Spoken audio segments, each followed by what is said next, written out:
क्रियाकलाप 4, एक चुंबकीय सुई तथा एक छड़ चुंबक लीजिए। ये चुंबकीय सुई ली और ये छड़ चुंबक है। चुंबकीय सुई के उत्तरी ध्रुव N के पास छड़ चुंबक के दोनों ध्रुवों को बारी बारी से लाइए। आप देखेंगे कि जब सुई के पास छड़ चुंबक का उत्तरी ध्रुव लाते हैं तो सुई का उत्तरी ध्रुव प्रतिकर्षित हो जाता है, और जब चुंबक का दक्षिणी ध्रुव S सुई के उत्तरी ध्रुव के पास लाया जाता है तो चुंबकीय सुई का उत्तरी ध्रुव आकर्षित हो जाता है। अब इससे स्पष्ट है कि चुंबक के समान ध्रुवों में प्रतिकर्षण तथा असमान ध्रुवों में आकर्षण होता है। मतलब इसका दक्षिणी ध्रुव और इसका दक्षिणी ध्रुव हम सामने लाएंगे तो ये एक दूसरे से अलग कर हो जाएंगे, मतलब ये नहीं चिपकेंगे। जब इनका अपोजिट मतलब एक दूसरे से मतलब दूसरा जो अपोजिट ध्रुव सामने लाएंगे, लेकिन मतलब इसका हमने उत्तरी ध्रुव लाए और इसका हम दक्षिणी ध्रुव लाए तो ये आकर्षित करेंगे एक दूसरे के साथ।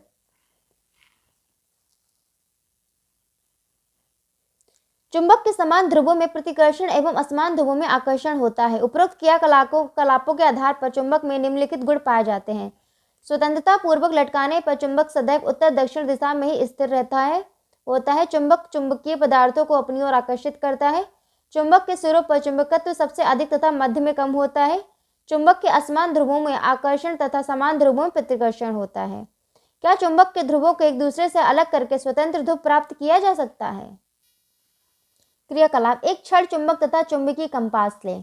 चुंबक को स्वतंत्रता पूर्वक लटकाकर उत्तरी एवं दक्षिणी ध्रुव ज्ञात कर लें। चुंबक को बीच से तोड़ें। इन टुकड़ों का कंपास सुई से परीक्षण करें क्या होता है।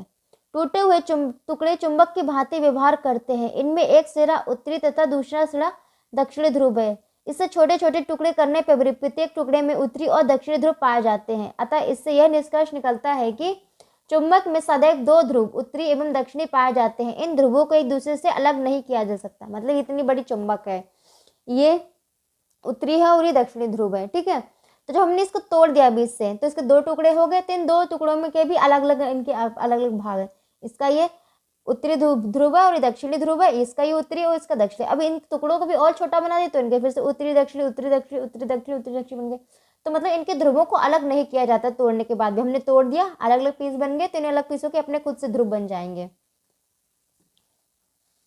चुंबक का रखरखाव। चुंबक का चुंबकत्व बनाए रखने के लिए अधोलिखित सावधानियां बरतनी चाहिए। दो चुंबकों को आपस में ना रगड़ें, विपरीत दिशा में घर्षण ना करें, चुंबक को ना पीटे ना ठोके और ना ही ऊंचाई से जमीन पर गिराएं। चुंबक को गर्म नहीं करना चाहिए। पास पास रखे चुंबकों के समान ध्रुवों को साथ साथ ना रखें। स्थायी चुंबकों को चुंबकत्व को बनाए रखने के लिए नर्म लोहे के रक्षक का उपयोग किया जाता है। चित्र के अनुसार ये नर्म लोहे साथ में रख देते हैं ताकि आपस में चिपके रहें। इसके अनुसार दो चुंबकों के विपरीत ध्रुवों को कुछ दूरी पर रखकर इनके सिरों पर नर्म लोहे की पतली पट्टी लगा देते हैं। चुंबकीय प्रवाह लोहे की पतली पट्टी से बाहर नहीं निकल पाता, जिससे चुंबकत्व अधिक समय तक बना रहता है। चुंबक के उपयोग। लोहे के कण मिले मिश्रण से लोहे के कणों को चुंबक की सहायता से अलग किया जा सकता है। चुंबक लोहा तथा लोहे से बनी वस्तुओं को आकर्षित करता है, जबकि स्टेनलेस स्टील तथा उनसे बने बर्तनों को आकर्षित नहीं करता है। चुंबक के इस गुण के कारण लोहे और स्टेनलेस स्टील से बने बर्तनों की पहचान की जा सकती है। चुंबक की सहायता से मोटरसाइकिल, स्कूटर तथा मोटर कार में प्रयुक्त होने वाले डायनेमो का निर्माण किया जाता है। चुंबक का महत्वपूर्ण उपयोग कंपास सुई बनाने में किया जाता है, जिसकी सहायता से दिशाएं ज्ञात की जाती हैं। चुंबकीय प्रभाव एवं क्षेत्र।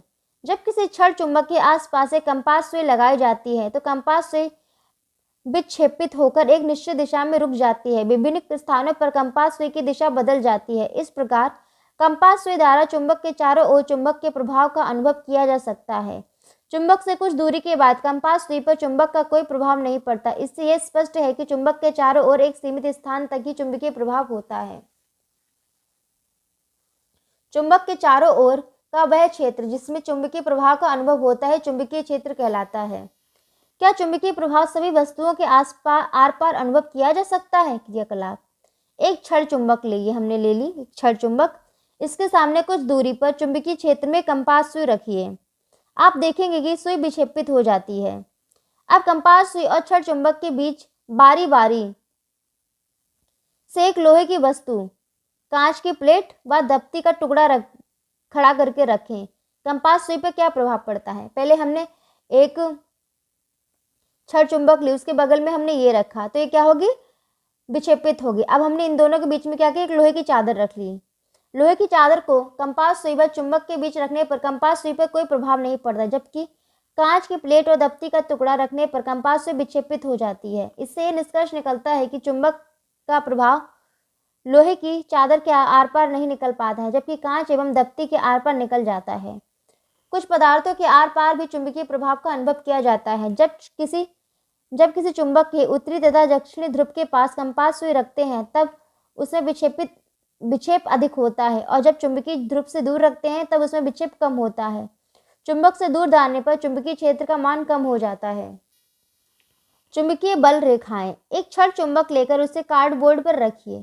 चुंबक के चारों ओर लोहे का बुरादा बिखेर दीजिए।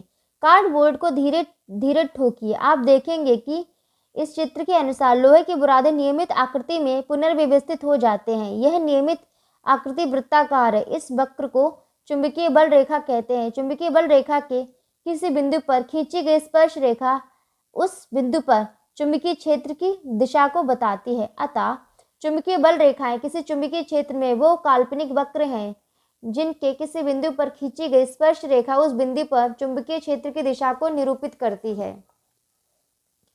चुंबकीय बल रेखाएं चुंबकीय सुई द्वारा भी खींची जा सकती हैं। ये चुंबकीय सुई इस चित्र में बताया गया चुंबकीय सुई द्वारा बल रेखाओं का निरूपण। विद्युत धारा तथा चुंबकत्व। सन 1820 में सर्वप्रथम डेनमार्क के प्रसिद्ध वैज्ञानिक हेंस क्रिस्टियन ऑस्टेन ने विभिन्न प्रयोगों द्वारा पता लगाया कि विद्युत धारा तथा चुंबकत्व का आपस में घनिष्ठ संबंध है।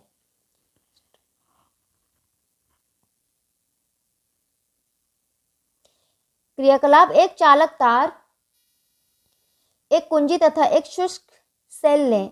इनको मेज पर रखकर तार में बिना विद्युत धारा प्रवाहित किए चुंबकीय सुई को तार के पास लाएं। आप देखेंगे कि चुंबकीय सुई उत्तर दक्षिण दिशा में रुक गई है।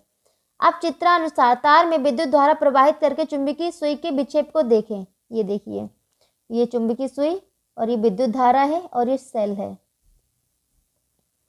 और ये बोर्ड है, ऐसे पूरा बना है और यहाँ पे ये लगा हुआ है।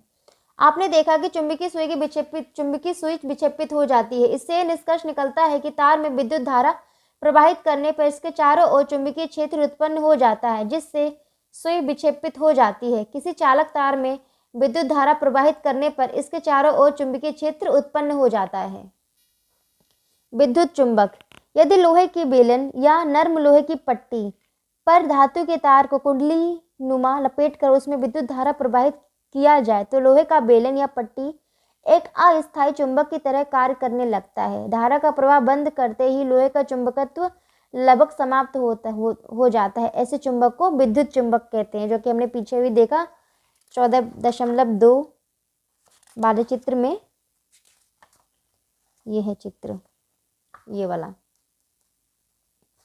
तो आज की वीडियो में यहीं तक पढ़ेंगे। इसके आगे विद्युत चुंबक के उपयोग से आगे का हम और इसके क्वेश्चन आंसर्स नेक्स्ट वीडियो में पढ़ेंगे।